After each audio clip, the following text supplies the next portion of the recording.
Marty, my son will be applying to college soon. I'm scared. Did you ask the college's financial aid office what the college would actually cost you, given your income and assets and your kid's record? Good idea. I will. Be sure to ask for an estimate for the 4 and 5-year cost. Why? Because some colleges use the drug dealer scam. They give you a big discount in year 1 to hook you and then jack up the price once they have you hooked. That's disgusting. I am also scared because I read an op-ed on CNN.com called, "College is a Waste of Time." That's just the tip of the iceberg.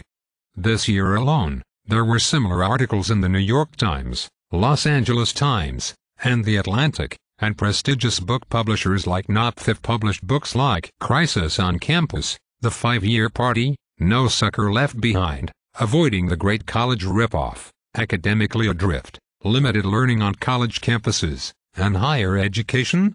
How colleges are wasting our money and failing our kids. And I keep hearing how even if you graduate, and nationwide, more than half don't, even if they take 6 years. You're kidding. I wish I were.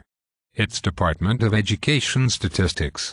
It also reports that if your kid graduated in the bottom 40% of his high school class, his chances of graduating from a so-called 4-year college is only 1 in 4 even if he takes 8½ years. All that tuition. All that time. All that assault to their self-esteem. But even if they drop out, they'll have learned a lot, right? Wrong. According to Academically Adrift, which summarizes extensive nationwide research, of those who defy the odds and graduate, 36% grow insignificantly in reading, writing, critical thinking. No. But even if you don't learn much in college, with our terrible job market, you need the piece of paper. Awfully expensive piece of paper. And what if the kid takes 5 or 6 years? But the colleges say that college graduates, over their lifetime, earn $1 million more. Colleges are pros at lying with statistics. The lifetime that colleges refer to is in the past. Today, we have an oversupply of college graduates at the same time as employers are hiring fewer college grads. They are offshoring and automating as much as possible. And when they hire, they use as many temps and part-timers as possible. But college grads still get better jobs, right? On average, yes, but today, 44% of college grads under 25 are doing jobs they could have done without college or aren't working at all. Also, remember that the pool of college graduates are brighter, more motivated, and have better family connections than the pool of those who didn't attend college.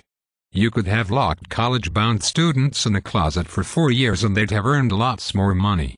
And they wouldn't be locked in a closet. They'd get launchpad jobs where they could learn on the job and get paid for it rather than be taught all the irrelevancies they teach in college, stochastic processes, the causes of the Peloponnesian Wars, the intricacies of Shakespeare.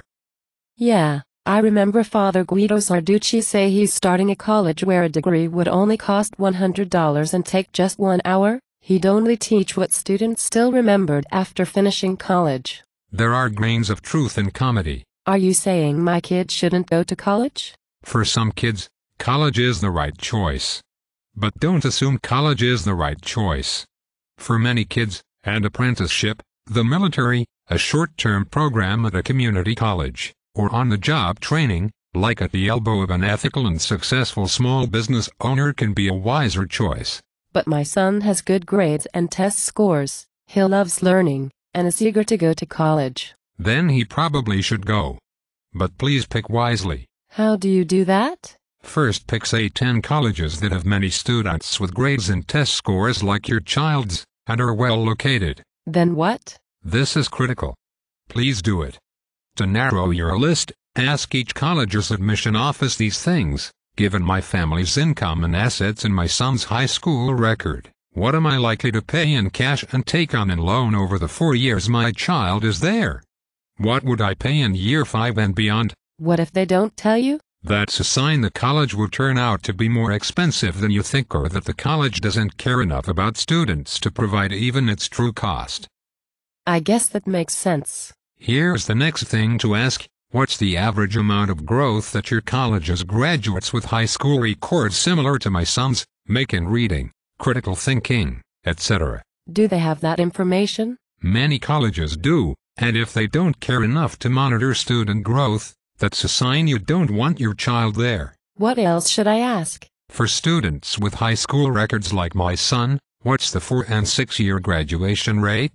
Also, ask for the results of a student satisfaction survey, the summary of the accreditation visiting team's report, and the % of graduates in your son's intended major who were professionally employed within 1 year of graduation. That information seems so helpful to prospective students. I wish all colleges would post it on their website. They don't want to because, per all those articles and books I cited, the results would be very embarrassing. That's why I'm trying to convince Congress to require it. That would sure put pressure on colleges to improve. That would not only provide better education, it would help the U.S. remain competitive in a global economy that's taking so many of our jobs. That's why I'd love it if more parents would demand answers to those questions. Tell or I won't apply. That's a great idea. I'll tell each college, tell or I won't apply. Hey, if I want a written copy of those questions. I call it the college report card. If I want a copy of the college report card, where can I find it? The college report card is free on my blog, which can be reached from my site, www.martynemko.com. That's martynemko.com. Thanks, Marty Nemko.